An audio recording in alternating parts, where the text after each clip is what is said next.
அல்லாஹு அக்பர். இது சாதாரண சிறப்பு கிடையாது, சாதாரண அந்தஸ்து கிடையாது. சீமாஹும் ஃபீ உஜூஹிஹிம் மின் அஸரி சுஜூத். அல்லாஹு அக்பர், அல்லாஹு அக்பர். குர்ஆன் நபித்தோழர்களை எப்படி அறிமுகப்படுத்துகிறது பாருங்கள். நபியே, அவர்களுடைய நெற்றியை நீங்கள் பார்த்தால், அவர்களுடைய நெற்றியை நீங்கள் பார்த்தால் சுஜூதின் அடையாளங்களை பார்ப்பீர்கள் நபியே. அல்லாஹு அக்பர். யாரை பார்த்து குர்ஆன் சொல்கிறது? அபூபக்கரை பார்த்து குர்ஆன் சொல்கிறது ரலியல்லாஹு அன்ஹு. உமரை பார்த்து ரலியல்லாஹு அன்ஹு குர்ஆன் சொல்கிறது. மேலே குறிப்பிட்ட அத்துணை வாலிப சமூகத்தையும் பார்த்து குர்ஆன் சொல்கிறது, நபியே, அவர்களுடைய நெற்றியை பார்த்தால் சுஜூதுடைய அடையாளங்களை பார்ப்பீர்கள். சுஜூதுடைய அடையாளங்கள் எதில் வரும்? எதில் வரும்? எதில் வரும்? ஸலாவில் வரும், தொழுகையில் வரும். அல்லாஹ் குறிப்பிடுகிறான், அந்த சமூகம் அல்லாஹ்வுடைய வணக்கத்தில் நேரான சமூகம். அதுதான் அல்லாஹ்வுடைய தூதரோடு தேர்ந்தெடுக்கப்பட்டு பயணிக்கக்கூடிய சமூகம். தொழுகை இல்லாத, தொழுகையில் பொழுதுபோக்காக இருக்கக்கூடிய, தொழுகையை அலட்சியப்படுத்தக்கூடிய சமூகத்திற்கும் அல்லாஹ்வுடைய தூதருடைய சமூகத்திற்கும் எந்த ஒரு சம்பந்தமும் இல்லை. குர்ஆன் சொல்கிறது, அல்லாஹ்வுடைய தூதருடைய நபிமொழி சொல்கிறது, அல்-அஹ்துல்லதி பைனனா வ பைனஹும் அஸ்-ஸலாஹ். எமக்கும் இறை மறுப்பாளர்களுக்கும் இருக்கக்கூடிய உடன்படிக்கை தொழுகைதான். யார் தொழுகையை பிரித்து பார்ப்பானோ, இஸ்லாமிலிருந்து தொழுகையை விடுவானோ, இந்த உடன்படிக்கையை மறுப்பானோ, ஃபக்கது கஃபர், அவன் இஸ்லாமை ஏற்ற காஃபிராகிறான். அல்லாஹ்வுடைய தூதருடைய வார்த்தை, சஹாபாக்களுடைய ஒட்டுமொத்த ஃபத்வா, அபூபக்கர் ரலியல்லாஹு அன்ஹு, உமர் ரலியல்லாஹு அன்ஹு என ஒட்டுமொத்த நபித்தோழர்களையும் இணைத்து பாருங்கள். அவர்கள் ஒட்டுமொத்த நபித்தோழர்களுடைய ஃபத்வாவும் தொழுகையை வேண்டுமென்றே விடக்கூடிய ஒரு முஸ்லிமான வாலிபன் அல்லது வாலிப பெண் அல்லது சமூகத்திலே வசிக்கக்கூடிய முஸ்லிம்கள் இருந்தால், தொழுகையை வேண்டுமென்று தன் மீது கடமை என்று தெரிந்தும் அலட்சியத்தாலோ பொழுதுபோக்காலோ தொழுகையை விட்டால் அவன் இஸ்லாமிய மார்க்கத்தை விட்டு வெளியேறிய காஃபிர். இந்த கூட்டத்தில் ஃபஜ்ரை தொழாதவர்கள் உண்டு, இல்ல மாஷா அல்லாஹ், அல்லாஹ் பாதுகாத்தவர்களை தவிர. அல்லது ஃபஜ்ரை ஜமாஅத்தோடு தொழாதவர்கள் உண்டு, அல்லது ஃபஜ்ரை சூரியன் உதயமாவதற்கு முன்னால் தொழாதவர்கள் உண்டு. உண்டா இல்லையா? அலட்சியத்தில், உறக்கத்தில், எந்தவித தயாரிப்பும் இல்லாமல் அலட்சியத்தோடு சூரியன் உதயமானதற்கு பிறகு எழுந்து ஏதோ கடமையை நிறைவேற்றுவதற்காக ஃபஜ்ரை தொழுதவர்களும் இங்கு உண்டு. இல்ல மாஷா அல்லாஹ், அல்லாஹ் பாதுகாத்தவர்களை தவிர. உங்களுக்கெல்லாம் தெரியுமா குர்ஆனுடைய தீர்ப்பென்ன தெரியுமா? நபித்தோழர்களுடைய தீர்ப்பென்ன தெரியுமா? எந்த ஒன்றில் அல்லாஹ்வுடைய தூதர் இந்த சமூகத்தை கட்டமைத்தார்களோ, எந்த ஒரு அடிப்படையில் இந்த சமூகத்தை அல்லாஹ்வுடைய தூதர் வார்த்தெடுத்தார்களோ, எதில் உறுதியோடு தெளிவோடு போர்க்களத்தை சந்தித்தாலும் தன் நிலையை மறந்திருந்தாலும் ஒருபோதும் அதை விடக்கூடாது என்று அல்லாஹ்வுடைய தூதர் தடுத்திருந்தார்களோ, எந்த ஒரு நிலையில் அல்லாஹ்வுடைய தூதர் இந்த சமூகத்தை கண்ட காட்சியில் தன் உயிரை பிரிந்தார்களோ, உங்களுக்கெல்லாம் தெரியுமா அல்லாஹ்வுடைய தூதருடைய கடைசி பார்வை இந்த சமூகத்தின் மீது. அனஸ் இப்னு மாலிக் ரலியல்லாஹு அன்ஹு அவர்கள் சொல்லுகிறார்கள், அல்லாஹ்வுடைய தூதர் நோய் படுக்கையில் தொழுகை நடத்த முடியவில்லை. அபூபக்கரை தொழுகை நடத்த கூறுமாறு அல்லாஹ்வுடைய தூதர் ஏவி பல வக்துகள் கடக்கிறது. அல்லாஹ்வுடைய தூதருடைய வருகை எதிர்பார்த்து ஒவ்வொரு வக்தையும் தொழுது கொண்டிருக்கிறார்கள் நபித்தோழர்கள். கடைசி தொழுகை, அல்லாஹ்வுடைய தூதர் தொழுத தொழுகையின் கடைசி காட்சி. அல்லாஹ்வுடைய தூதர் அபூபக்கருடைய தலைமையில் நாங்கள் தொழுது கொண்டிருக்கும் போது அல்லாஹ்வுடைய தூதர் தங்களுடைய அறையின் அந்த திரையை கொஞ்சம் அகற்றினார்கள். அகற்றும் போது எங்களுடைய முகமெல்லாம் உள்ளமெல்லாம் அல்லாஹ்வுடைய தூதர் வரப்போகிறார்கள் என்ற மகிழ்ச்சியில் ஆனந்தம் அடைந்தது. தொழுகையில் சலசலப்பானோம். அல்லாஹ்வுடைய தூதரை நான் பார்த்தேன். அவர்களுடைய முகத்தை இறுதியாக அவர்கள் முகமெல்லாம் புன் சிரிப்பை சிரித்தவர்களாக, மகிழ்வின் ஆனந்தத்தில் உச்சத்தில் தொட்டவர்களாக அல்லாஹ்வுடைய தூதர் புன் சிரிப்போடு அந்த திரையை மீண்டும் மூடினார்கள். அதற்கு பிறகு அல்லாஹ்வுடைய தூதரை நாங்கள் உயிரோடு பார்க்கவில்லை. இன்னா லில்லாஹி வ இன்னா இலைஹி ராஜிஊன். அல்லாஹ்வுடைய தூதருடைய கடைசி பார்வை அந்த சமூகம் எதில் நிற்கும் போது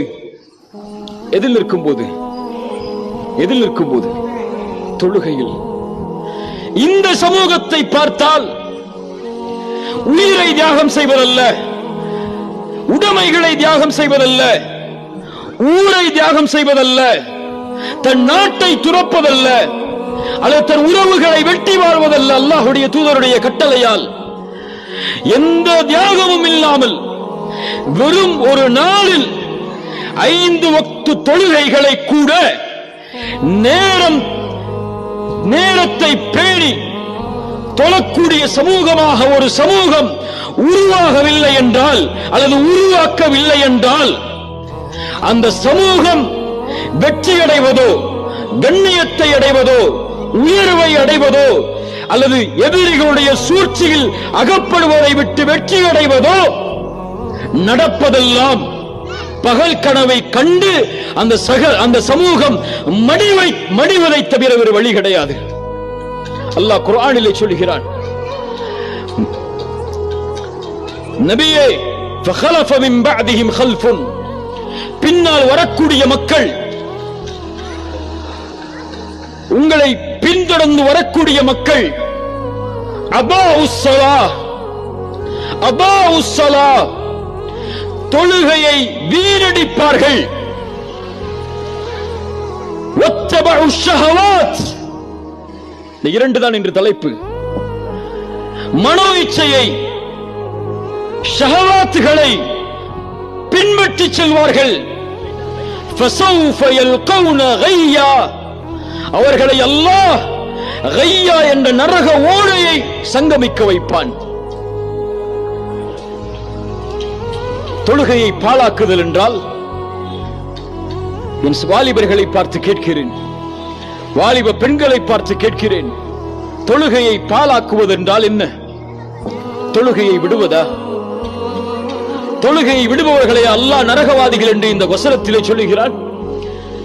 இப்னு அப்பாஸ் பெரும் குர்ஆனுடைய விரிவுரையாளர் சொன்னார்கள், அல்லாஹ் தொழுகையை பாழாக்கக்கூடிய சமூகம் என்று இந்த வசனத்திலே சொல்லக்கூடிய சமூகம், தொழுகையை அதனுடைய நேரத்தில் இருந்து தவறி தொழக்கூடிய சமூகம். ஃபஜ்ரை சூரியன் உதயமானதற்கு பின்னால் தொழுவார்கள். அல்லாஹ் ஏற்றுக்கொள்வானா? அல்லாஹ் ஏற்றுக்கொள்வானா? துஹரை அஸ்ருடைய நேரத்தில் தொழுவார்கள். அல்லாஹ் ஏற்றுக்கொள்வானா? ஒரு ஃபத்வா, அறிஞர்களுடைய ஃபத்வா அது. சொல்லுவார்கள், ஒருவன் ஃபஜருக்கு முன்னால் உறங்குகிறான், எந்தவித தயாரிப்பும் இல்லாமல் உறங்கி எழுகிறான். சூரியன் உதயமானதற்கு பிறகு, சூரியன் உதயமானதற்கு பிறகு ஃபஜ்ர் தன் மீது கடமை என்று தெரிந்தும் தொழாமல், வேண்டுமென்றே தயாரிப்புகள் இல்லாமல் உறங்கிய இந்த வாலிபன் எழுந்து எத்துணை முறை ஃபஜ்ரை தொழுதாலும் அல்லாஹ் அந்த ஃபஜ்ரை அங்கீகரிக்க மாட்டான், அல்லாஹ் ஏற்றுக்கொள்ள மாட்டான், அல்லாஹ் அங்கீகரிக்க மாட்டான். அல்லாஹ் அந்த தொழுகையை அவன் தொழுது முடிப்பதற்கு முன்னால் தூக்கி எறிவான். தொழுகையா இதெல்லாம்? அல்லாஹ்வுடைய அழைப்பை கேட்டதற்கு பிறகும், ஹய்யா அலஸ் ஸலாஹ் என்ற அழைப்பை கேட்டதற்கு பிறகும் தொழுகைக்கு செல்லாமல் உறங்கக்கூடிய உள்ளங்கள் எல்லாம் முஸ்லிம்களின் முஃமின்களின் உள்ளமா? நபித்தோழர்கள் சொல்லுகிறார்கள், எங்களுடைய காலத்தில் நயவஞ்சகர்களை தவிர வேறு யாரும் ஃபஜ்ரை விட மாட்டோம். முஸ்லிம் ஊர்களில் ரமதான் வந்தால் பள்ளிகளில் தொழுவதற்கு இடமில்லை. ஃபஜ்ர் தொழுகைக்காக ஜும்ஆவிலே நிரம்பக்கூடிய கூட்டத்தை போல் ஃபஜ்ருடைய தொழுகையில் கூட்டம் இருக்கிறது. எதற்காக? சஹர் என்ற உணவை, சுன்னாது, அது ஃபர்து கூட கிடையாது, சுன்னாவான உணவு. அந்த ஒரு உணவை தின்று பசியை கைப்பிடித்து இஃப்தார் வரை வைக்க வேண்டும் என்பதற்காக எழுந்து வேறு வழி இல்லாமல் உறங்கி விடுவோமே என்று ஃபஜ்ரை தொழக்கூடிய மக்கள் நம்முடைய சமூகத்தில் ஏராளம் ஏராளம். ரமதான் முடிந்து விட்டால், கடந்து விட்டால், அதே பள்ளிதான், அதே ஊர்தான், அதே மக்கள் தான், அதே தெருவாசிகள் தான், அதே வாலிபர்கள் தான். எங்கே அவர்கள் எல்லாம்? எங்கே அவர்கள் எல்லாம்? யாரை வணங்கினார்கள் அப்படி என்றால் ஃபஜ்ரில்? ரமதானுடைய ஃபஜ்ரில் அல்லாஹ்வை வணங்கினார்களா? ரமதானை வணங்கினார்களா? ரமதான் முடிந்ததற்கு பிறகு அவர்கள் யாரை வணங்கிக் கொண்டிருக்கிறார்கள்? ஏன் கடுமையோடு இதை சாடுகிறேன் தெரியுமா? ஒரு சமூகம் வெற்றியடையாது, ஒரு சமூகம் பாதுகாப்பை பெறாது, ஒரு சமூகம் கைவிடப்படும். இந்த புரட்சியை அந்த சமூகத்தின் வாலிப ஆண்களும் பெண்களும் செய்யாமல், என்ன புரட்சி தெரியுமா? தொழுகையின் புரட்சி அது. அதான் சொல்லப்பட்டதற்கு பிறகு உலகமே எதிர்த்து வந்தாலும், உலகமே நின்றாலும், எல்லாவற்றையும் தூக்கி எறிந்து அல்லாஹ்விற்காக தொழுகைக்கு தயாராகாத சமூகம் அல்லாஹ்வின் தூதரின் சமூகமாக ஒருபோதும் மாறாது. அல்லாஹ்வுடைய தூதர் ஸல்லல்லாஹு அலைஹி வஸல்லம் சொன்னார்கள், யார் ஒருவன் ஃபஜ்ரை தொழுவானோ அவன் பாதுகாப்பை பெறுகிறான். என்ன பாதுகாப்பை பெறுகிறான்? என்ன பாதுகாப்பை பெறுகிறான்? அல்லாஹ்வின் பாதுகாப்பை பெறுகிறான். நான் கேட்கிறேன், ரசூலின் ஹதீஸின் அடிப்படையில் ஒரு குடும்பம் ஃபஜ்ரை தொழுதால் அந்த அன்றைய தினம் அந்த குடும்பம் யாருடைய பாதுகாப்பில் இருக்கும்? யாருடைய பாதுகாப்பில் இருக்கும்? ஒரு தெரு தொழுதால் அந்த தெரு யாருடைய பாதுகாப்பில் இருக்கும்? ஒரு ஊர் தொழுதால் அந்த ஊர் யாருடைய பாதுகாப்பில் இருக்கும்? ஒரு சமூகம் தொழுதால் அந்த சமூகம் யாருடைய பாதுகாப்பில் இருக்கும்? தூதர் சொன்னார்கள், அந்த ஹதீஸை முடிக்கும் போது, அல்லாஹ்வின் பாதுகாப்பில் இருப்பவர்களை எவரும் எந்த தீங்கை கொண்டும் நெருங்க முடியாது என்று. ஒட்டுமொத்த முஸ்லிம் சமூகமும் ஃபஜ்ருடைய தொழுகையில் அல்லாஹ்விற்காக எழுந்து நின்று அல்லாஹ்வின் தியாகத்தை செய்வதற்கு தயாரானால் அந்த சமூகத்தை பாதுகாக்கக்கூடிய, உதவி செய்யக்கூடிய பொறுப்பை எடுத்துக் கொள்பவன் யார்? யார்? உங்கள் அரசாங்கமா? நீங்கள் ஓட்டளித்த உங்களுடைய கட்சிகளா? உங்களுடைய ஊரின் ஜமாத்தார்களா? உங்களுடைய ஊரின் தலைவர்களா? அது சமூகத்தை தலைமை தாங்கக்கூடிய இயக்கத்தின் தலைவர்களா உங்களை பாதுகாப்பார்கள்? ஃபஜ்ரை தொழுதால் யாரை யார் பாதுகாப்பார்கள்? அல்லாஹ் பாதுகாப்பான். யன்சுருக்குமுல்லாஹு ஃபலா காலிப லக்கும். அல்லாஹ் உங்களுக்கு உதவி செய்தால், அல்லாஹ் உங்களுக்கு வெற்றி அளித்தால், அந்த வெற்றியை யாரால் மிகைக்க முடியும்? குர்ஆன் கேட்கிறது. ரசூலுல்லாஹி ஸல்லல்லாஹு அலைஹி வஸல்லம் சொன்னார்கள், யார் தொழுகையை பாதுகாப்பாரோ அவர் நாளை மறுமையில் வெளிச்சத்தோடு, அல்லாஹ்வின் உதவியோடு, சாட்சியோடு, வெற்றியோடு வருவார். யார் தொழுகையை பாதுகாக்கவில்லையோ அவர் தொழாதவர்கள் அல்ல, தொழுகையை மறந்து வாழ்பவர்கள் அல்ல, தொழுகையை விடுபவர்கள் அல்ல, தொழுகையை பாதுகாப்பவர்கள், நேரம் தவறாமல் தொழுபவர்கள். யார் நேரம் தவறாமல் தொழுதார்களோ அவர்கள் நாளை மறுமையில் வெற்றியாளர்கள். நேரம் தவறி தொழுகையை பாதுகாக்காமல் தொழக்கூடியவர்கள், ரசூலுடைய வார்த்தை, நாளை மறுமையில் வெற்றி அடைய மாட்டார்கள். அல்லாஹ்வின் உதவி கிடைக்காது, அல்லாஹ்வின் சாட்சி அவர்களுக்கு கிடைக்காது.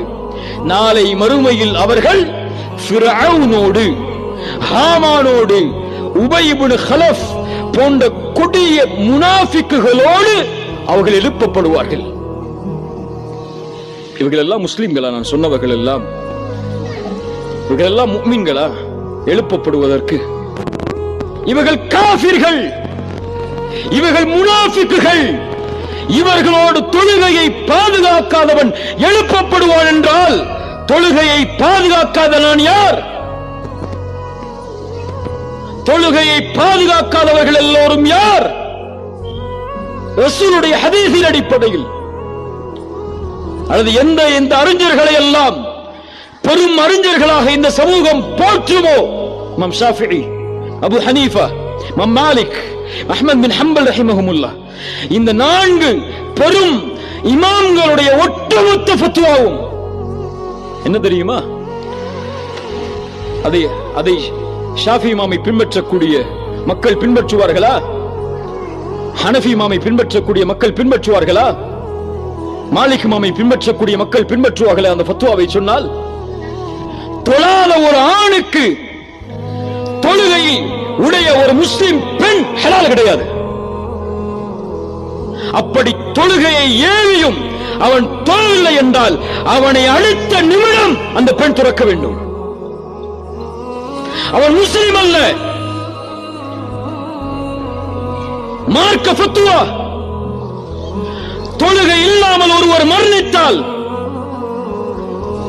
அவரை முஸ்லிம்களுடைய கபரிஸ்தானில் அடக்கம் செய்யக்கூடாது.